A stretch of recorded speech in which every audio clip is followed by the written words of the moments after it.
Are you thinking about buying a condo here in Washington, D.C.? You're probably going to want to watch this first.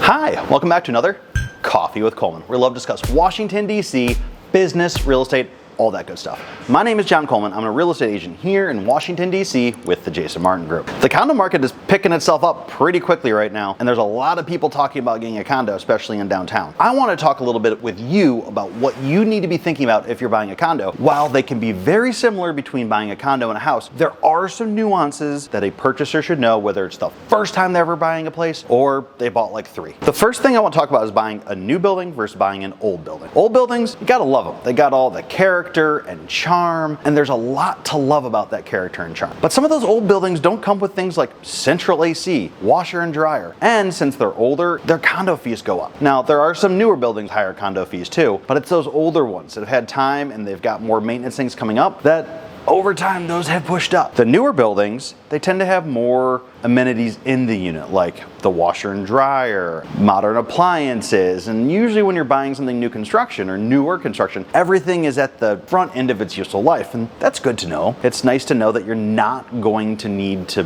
replace or fix or anything in the first little bit. At least we hope so. The second thing you need to know about is HOA fees. The first thing I like to make sure people know about, they're not stagnant, they change, and it's very rare that they go down. It's very common that they go up, and they typically go up with the rate of inflation. So just because you're buying at one condo fee, by the time you sell it, it's probably going to be a little bit higher, and it's good to know that and plan for it. The other thing about HOA fees, some people get excited that an HOA fee is low. That's not always a good thing. They need money to do stuff in the building, and if they're not running at a budget surplus, they might not be saving for the future. So you want to make sure that you have this kind of Goldilocks and the 3 bears. You don't want this super expensive payment that seems overwhelming, and you're like, I'm paying that much monthly in an HOA, but also you don't want this little baby bear that, hopefully they have enough to cover the trash bill. We don't want that either. We want that nice middle ground of looking at it and making sure that they have enough funds to take care of what the building needs to take care of. The third is we're going to go against the old adage, you can't judge a book by its cover. When you walk into a condo building and it looks like crap, the people living there let it get that way. And if you're going to be investing into a building, either you need to help get it better, know what you're living with, or run away. If you're investing into a building, you want to make sure that it's well taken care of, because there's a higher likelihood that they've done a good job managing their funds, moving the building forward, and it's professionally maintained. It's those buildings that I walk into that seem in just disarray. It makes me nervous about the longevity of their budget and how they're handling things. The fourth thing you should know about buying in a condo is you're going to get a special period called the condo doc review period. This gives you the rules and the regulations and the budget to understand what you're purchasing into. Sometimes you'll get into it, and we just talked about how a building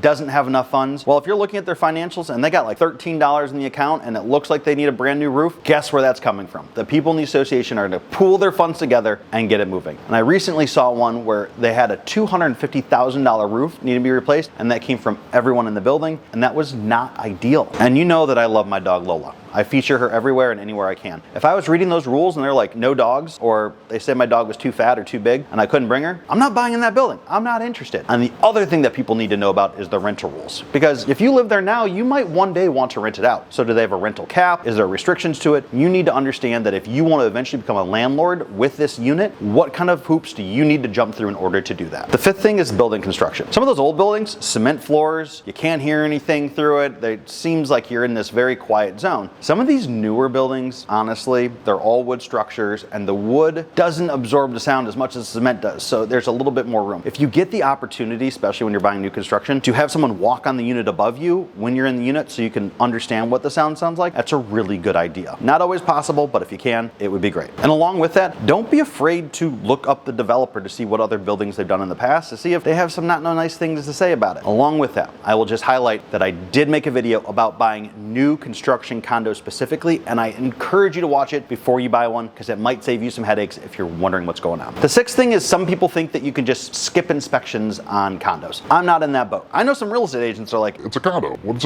it matter? You don't really need an inspection. If it's a new construction, the city already looked at it, it's fine. Even in brand new construction, you usually find a laundry list of things going on. Now, there are limited things in comparison to a house that you're gonna find out. If there's a bunch of expenses coming at you early on, I would like to know that. So it's ever important to get inspection with a condo as it is with a house. I recommend it for everybody. Number 7, and this is one that's brand new off the shelves recently. When you are competing on properties or you're putting in offers and you're trying to make it look better than the next, sometimes you'll do something where you waive your financing contingency. And this is a little bit deeper, but it's essentially saying that the bank is cool and you're good and you don't even need the contingency because you financially are so awesome. Nowadays, you have to be a little bit more concerned with that. And this stems from Miami when they had that condo collapse.